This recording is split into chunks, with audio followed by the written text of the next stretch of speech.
No Talkings, chapter 19 and 20. Chapter 19, Apologies. There were 227 green tile squares on the hallway floor between the cafeteria and the school office. Dave counted each one to keep from thinking about what was going to happen next. But he thought about it anyway. Mrs. Chaplin pointed at the principal's door. Go right in. Dave knocked. He knew he didn't have to, but it brought him another 2 seconds of delay. Mrs. Hyatt said, "Come in." And Dave thought, at least she's not using her bullhorn. He opened the door and she was standing with her back to him, looking out the windows into the school courtyard. Dave blurted out, "I'm sorry."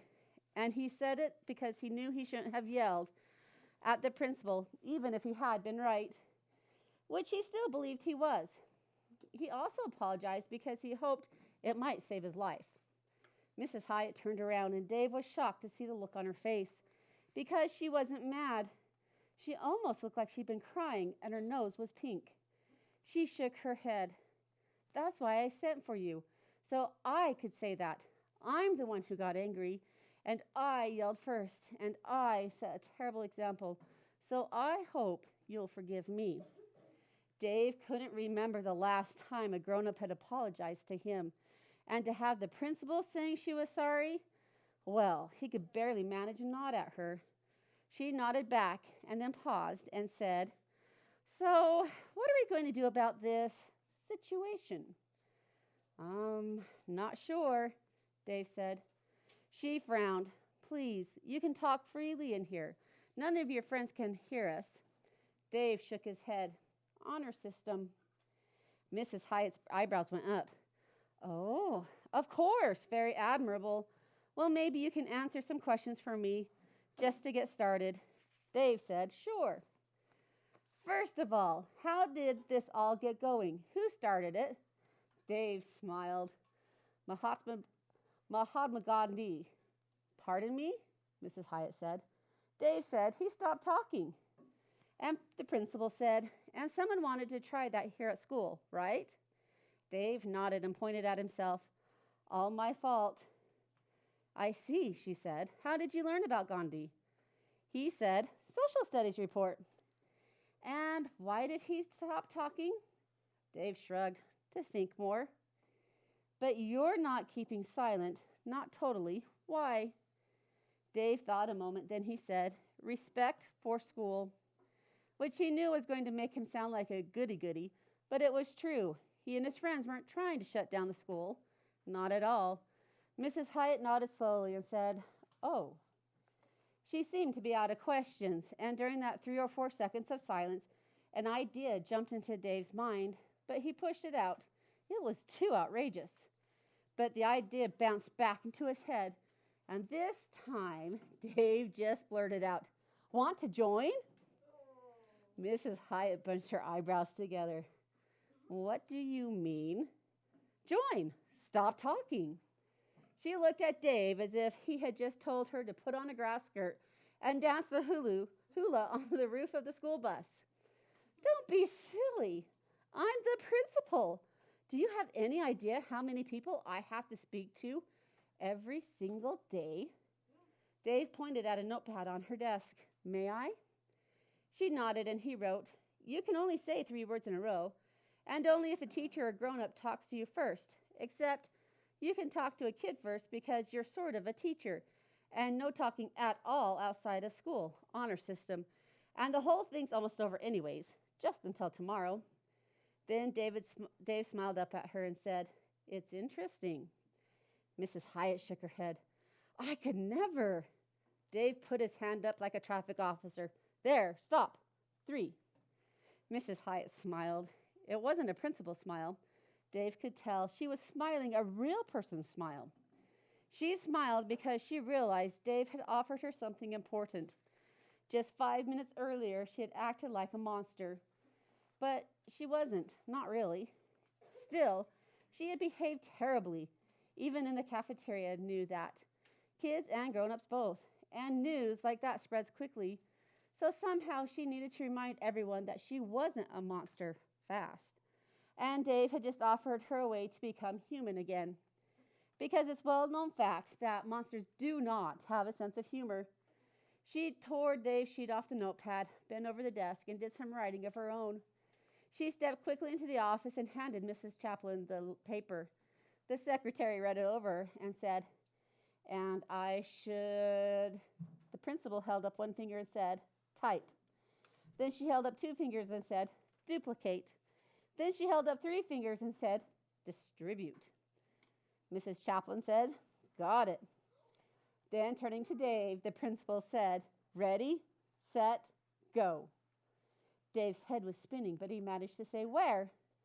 She was already out of the office door, and over her shoulder, Mrs. Hyatt said, "To the cafeteria." Chapter 20, The Winners. At this point, it might be fun to tell how Dave followed the principal back to the cafeteria and how Mrs. Hyatt apologized to the whole fifth grade by trading three-word phrases back and forth with Dave, who also apologized, and describing the looks on the faces of all those fifth graders in the cafeteria, not to mention Mrs. Marlowe and the rest of the staff. That might be fun too. Or it might be interesting to tell how Mrs. Hyatt called an all-school assembly 5 minutes later by chiming the school intercom and then saying, "Everyone, auditorium, hurry!" And how all the teachers in every grade were given 5 minutes at the assembly to explain the new no talking rules to their students, and how loud and confusing it was as they did that, and then how completely quiet it got when the principal announced, "Silence starts now."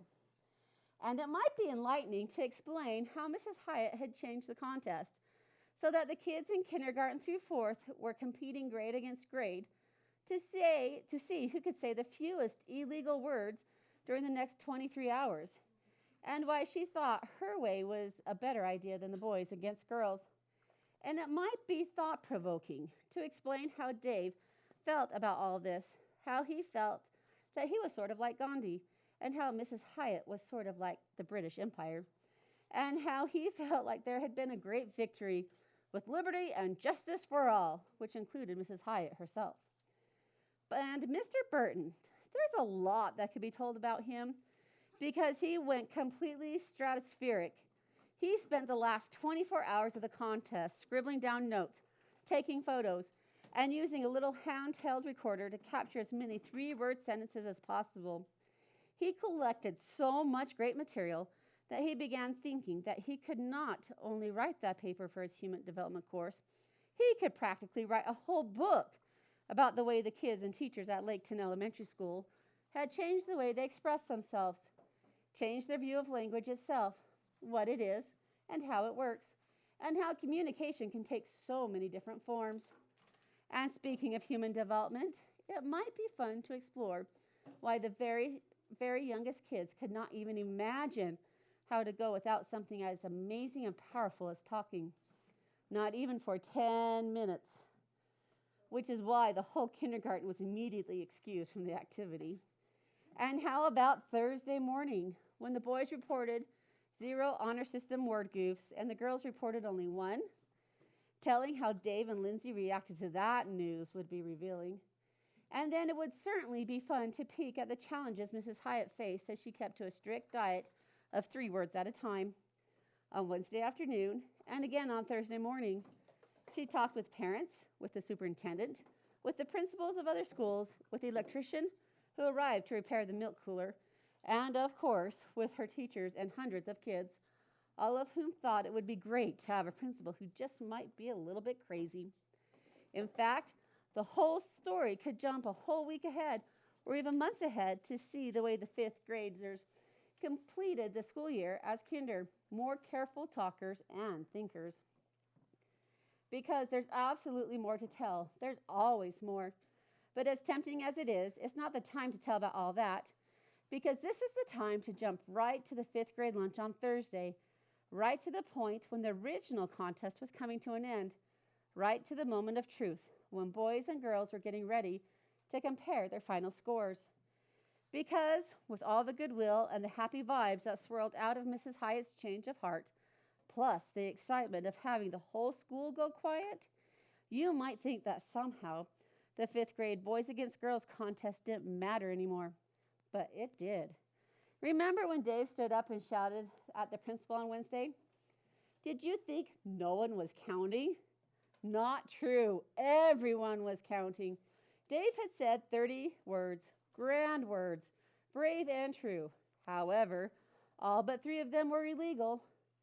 At 12:14, 1 minute before the end of contest, the cafeteria was silent. Every 5th grader watching the second hand on the big clock. And so were all the 5th graders, 5th grade teachers, and Mrs. Hyatt, and the custodian, and the school secretary, and the school nurse, too. No one wanted to miss this moment in the history of the Unshushables. Dave and Lindsay sat across from each other at the same lunch table, ready for the big tally. Dave dug around his back pocket and found the crumpled sheet listing all the points against the girls. And Lindsay pulled out her little red notebook and a pencil out of her backpack, and she bent over it, adding and scribbling away. Glancing down, Dave saw something poking out of the top pouch of Lindsay's backpack.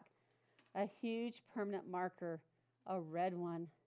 And Dave had no trouble at all imagining a big L on his forehead, because he already knew the final scores for both teams, and he was sure Lindsay knew too.